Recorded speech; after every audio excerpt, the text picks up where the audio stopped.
Continuing on with Charlotte's Web, Chapter 9 coming up next. Chapter 9, Wilbur's Boast. A spider's web is stronger than it looks. Although it is made of thin, delicate strands, a web is not easily broken. However, a web gets torn every day by the insects that kick around in it, and a spider must rebuild it when it gets full of holes. Charlotte liked to do her weaving during the late afternoon, and Fern liked to sit nearby and watch. One afternoon, she heard a most interesting conversation and witnessed a strange event. "You have awfully hairy legs, Charlotte," said Wilbur as the spider busily worked at her task. "My legs are hairy for a good reason," replied Charlotte. "Furthermore, each leg of mine has 7 sections. The coxa, the trochanter, the femur, the patella, the tibia, the metatarsus, and the tarsus." Wilbur sat bolt upright. "You're kidding," he said. "No, I'm not either." "Say those names again. I didn't catch them the first time." "Coxa, trochanter, femur, patella, tibia, metatarsus, and tarsus." "Goodness," said Wilbur, looking down at his own chubby legs. "I don't think my legs have 7 sections." "Well," said Charlotte, "you and I lead different lives. You don't have to spin a web. That takes real legwork." "I could spin a web if I tried," said Wilbur, boasting. "I've just never tried." "Let's see you do it," said Charlotte. Fern chuckled softly, and her eyes grew wide with a love for the pig. "Okay," said Wilbur, "you coach me, and I'll spin one. It must be a lot of fun to spin a web. How do I start?" "Take a deep breath," said Charlotte, smiling. Wilbur breathed deeply. "Now climb to the highest place you can get to, like this." Charlotte raced up to the top of the doorway. Wilbur scrambled to the top of the manure pile. "Very good," said Charlotte. "Now, make an attachment with your spinnerets, hurl yourself into space, and let out a drag line as you go." Wilbur hesitated a moment, then jumped out into the air. He glanced hastily behind to see if a piece of rope was following him to check his fall, but nothing seemed to be happening in his rear, and the next thing he knew, he landed with a thump. "Oof!" he grunted.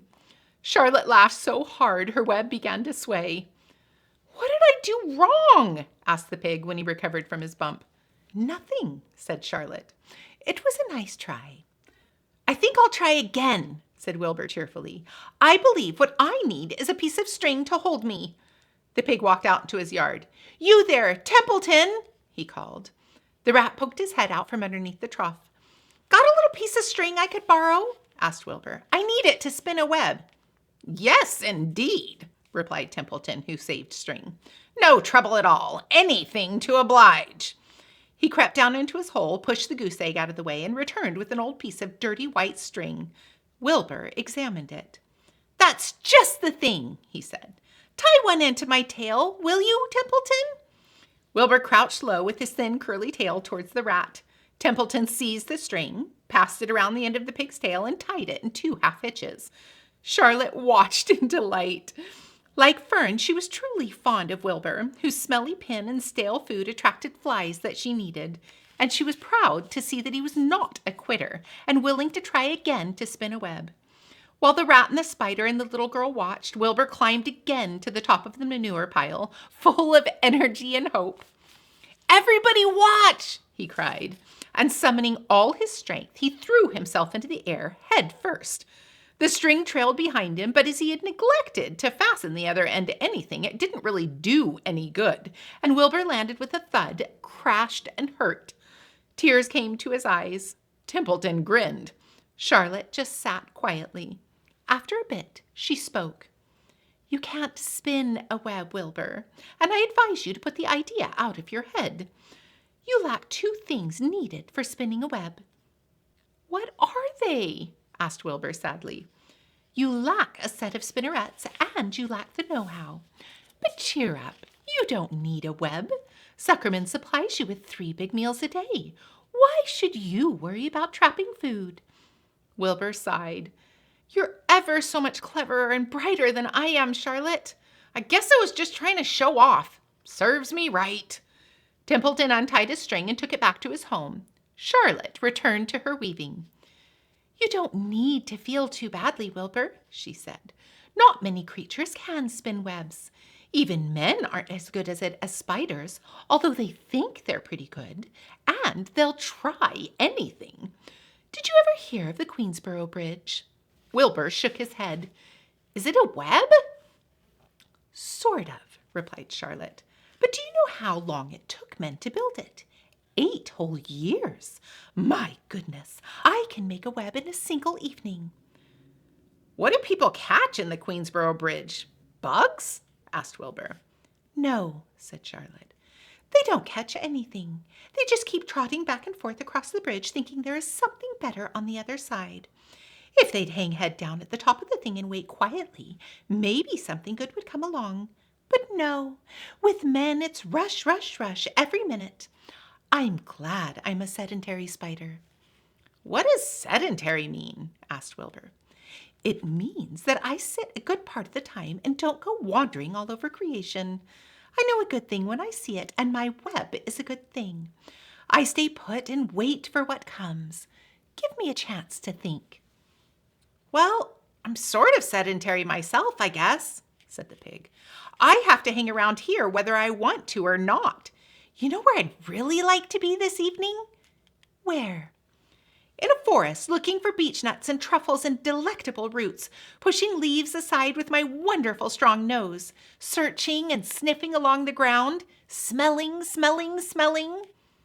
You smell just the way you are, remarked a lamb who had just walked in. I can smell you from here. You're the smelliest creature in the place. Wilbur hung his head. His eyes grew wet with tears. Charlotte noticed his embarrassment, and she spoke sharply to the lamb. Let Wilbur alone, she said. He has a perfect right to smell, considering his surroundings. You're no bundle of sweet peas yourself. Furthermore, you are interrupting a very pleasant conversation. What were we talking about, Wilbur, when we were so rudely interrupted? Oh, I don't remember, said Wilbur. It doesn't make any difference. Let's not talk any more for a while, Charlotte. I'm getting sleepy. You go ahead and finish fixing your web, and I'll just lie here and watch you. It's a lovely evening. Wilbur stretched out on his side. Twilight settled over Zuckerman's barn, and a feeling of peace. Fern knew it was almost supper time, but she couldn't bear to leave. Swallows passed on silent wings, in and out of the doorways, bringing food to their young ones. From across the road, a bird sang, "Whippoorwill, whippoorwill." Lurvy sat down under an apple tree and lit his pipe. The animal sniffed the familiar smell of strong tobacco. Wilbur heard the trill of the tree toad and the occasional slamming of the kitchen door.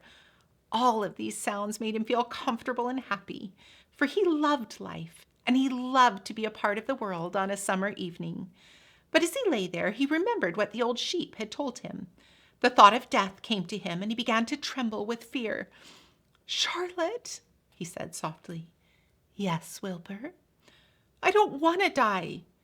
"Of course you don't," said Charlotte in a comforting voice.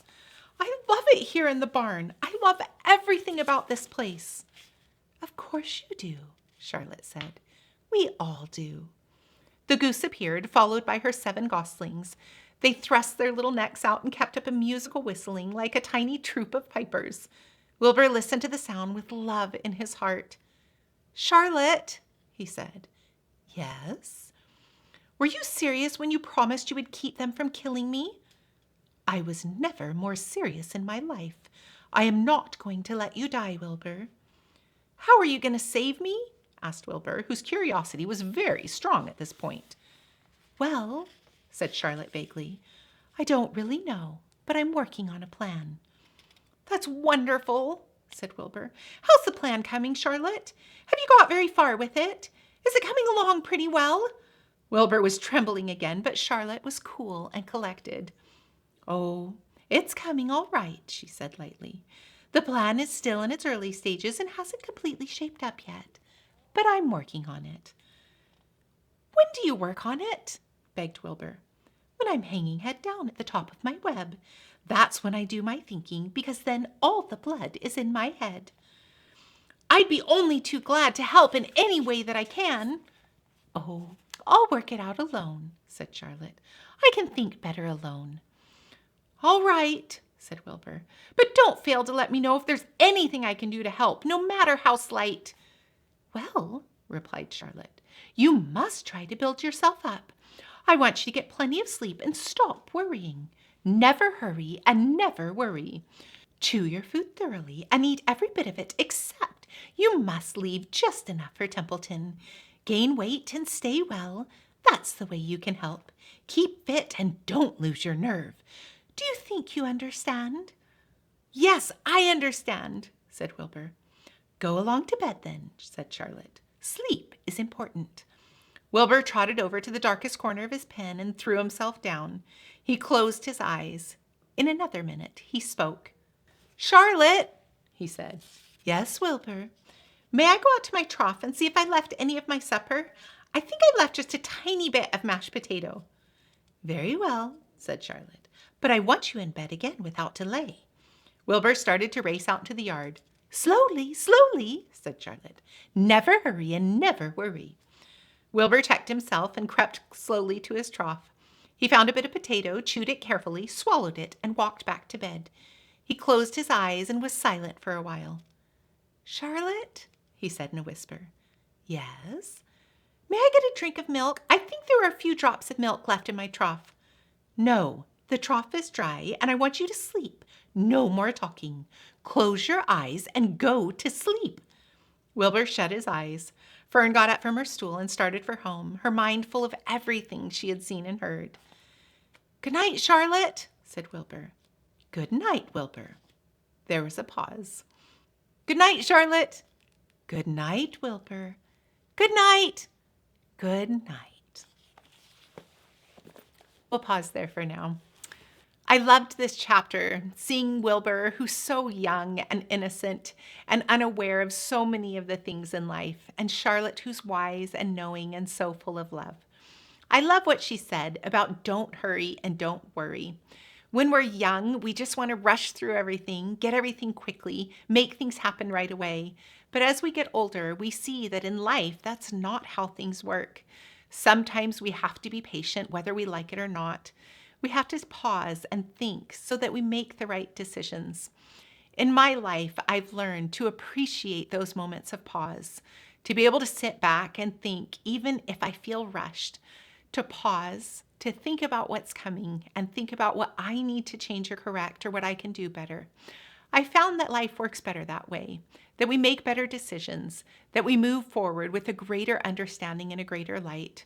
Seek for those moments of pause and appreciate them so that your decisions can be chosen carefully, so that you can make the best decisions and proceed forward. And when things don't work out, you'll have a chance to think through it and correct it appropriately. And always remember to look for the good in the world. And if you have trouble finding it, create a little yourself. Thanks for joining us. We'll see you next time. Continuing on with Charlotte's Web, chapter Eat every bite of it. Bit, bit, bit.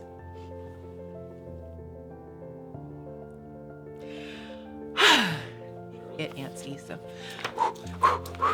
pump it up.